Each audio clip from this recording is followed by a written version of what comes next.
sebagai orang yang melakukan atau turut serta melakukan beberapa perbuatan yang ada hubungan sedemikian rupa sehingga harus dipandang sebagai perbuatan berlanjut, menerima hadiah yang terdakwa melalui Adi Wahyono dan Matius Joko Santoso menerima uang sebesar Rp1.280.000.000 dari Harifan Sidabuke dan uang sebesar Rp1.950.000.000 dari Ardian Iskandar Madanaja serta uang sebesar Rp29.252.000.000 atau setidak-tidaknya sekira jumlah tersebut dari beberapa penyedia barang lainnya dalam pengadaan bantuan sosial atau bansos sembako dalam rangka penanganan Coronavirus Disease 2019 (COVID-19) pada Direktorat Perlindungan Sosial Korban Bencana Sosial atau PSKBS Kementerian Sosial tahun 2020.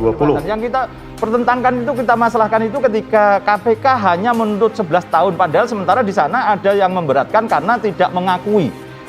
Tidak mengakui, terus kemudian menteri segala macam, dan sejak awal mengatakan ketika saya mendesak itu dikenakan pasal 2 dan pasal 3, pimpinan KPK Pak Gufron mengatakan toh pasal 12 dan pasal 18 itu ada tuntutan hukumannya maksimal seumur hidup dan dijanjikan akan maksimal.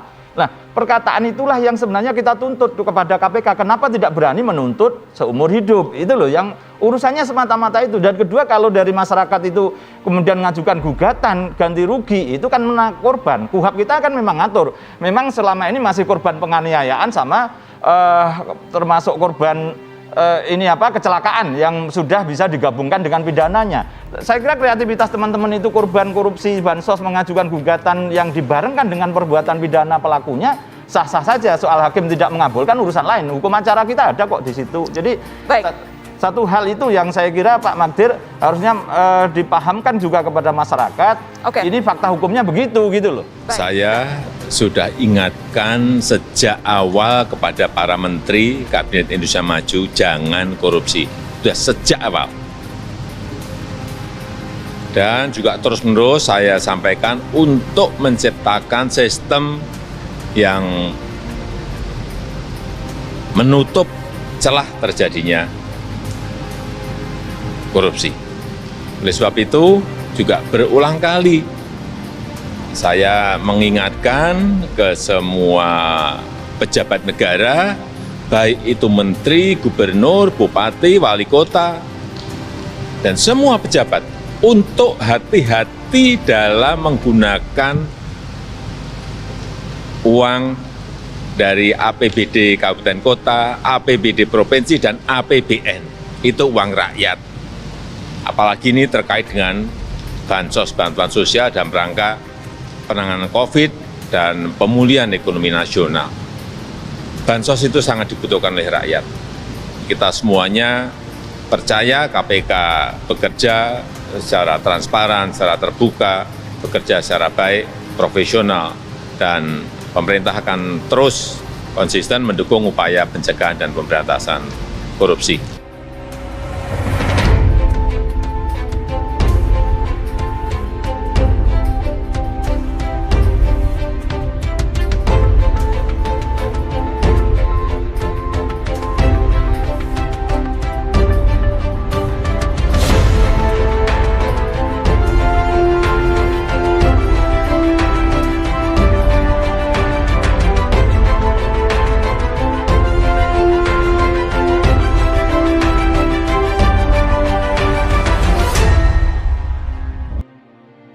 Mengagetkan, permintaan politisi PDIP untuk menunda pembangunan Stadion JIS mendapat perlawanan keras dari warga DKI Jakarta.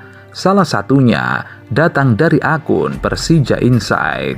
Akun tersebut meminta PDIP agar menyuruh kadernya berhenti korupsi dan mengimbau untuk jangan mengganggu Anies Baswedan merealisasikan janji-janjinya. Akun Persija Insight mentweet, "Muke gile, PDIP, kader lu suruh berhenti korupsi, jangan ganggu gubernur gue lagi menuhin janjinya."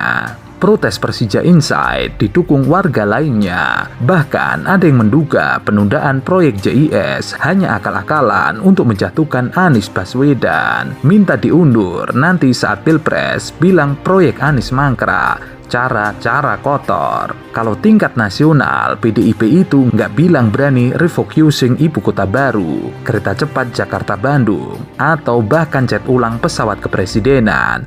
Mereka itu tahu itu rekan sejawat soalnya. Coba di tingkat nasional berani kritisi pemerintah, angka jempol 4. Beberapa waktu yang lalu, Sekretaris Komisi E DPRD DKI Jakarta, Joni Simanjuntak, mengatakan refocusing atau pergeseran anggaran Pemprov DKI Jakarta untuk penanganan COVID-19 sudah tidak bisa ditawar lagi. Ia mendorong Pemprov DKI Jakarta untuk menggeser anggaran proyek Jakarta International Stadium dan ajang Formula E. Politisi PDIP ini mengatakan contoh proyek yang bisa ditunda adalah pembangunan Stadion JIS. Penyelesaian proyek tersebut dinilai tidak perlu mengejar target. Katakanlah JIS selesai 3 tahun lagi tidak masalah. Terus katakanlah beberapa tempat yang bisa sampai ratusan miliar. Kenapa nggak refocusing?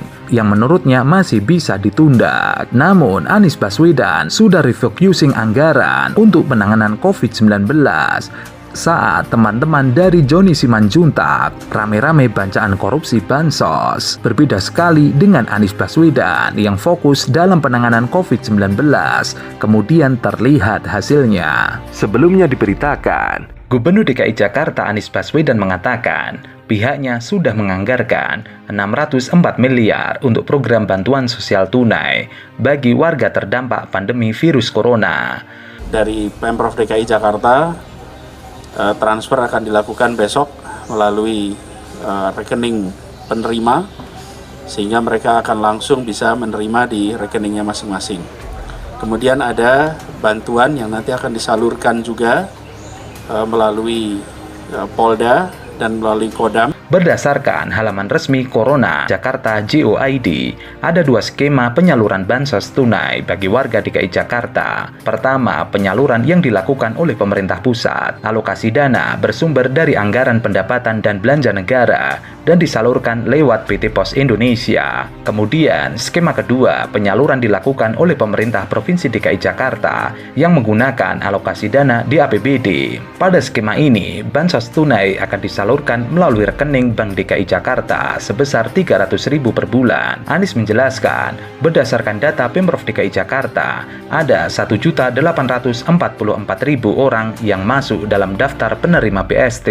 Sekitar 1 juta warga akan mendapatkan dari Pemprov DKI Jakarta, sementara sekitar 800.000 orang lainnya akan mendapatkan dari pemerintah pusat melalui Kemensos. Anies mengatakan nantinya bakal ada bantuan yang disalurkan oleh Polda Metro Jaya dan Kodam Jaya. Lebih lanjut, pemerintah Provinsi DKI Jakarta melakukan refocusing anggaran sebesar 4,9 triliun untuk pengendalian virus corona baru. Dengan refocusing ini, Gubernur DKI Jakarta Anies Baswedan mengalihkan anggaran yang seharusnya disiapkan untuk berbagai program dialihkan untuk penanganan COVID-19 di ibu kota. Bila dibutuhkan untuk menyelamatkan warga Jakarta, maka dirinya akan alokasikan sesuai untuk kebutuhannya. Dengan pergeseran anggaran ini, Pemprov DKI Jakarta memasukkan insentif bagi tenaga kesehatan yang tersebar di 670 kegiatan fasilitas kesehatan, seperti puskesmas dan rumah sakit rujukan COVID-19.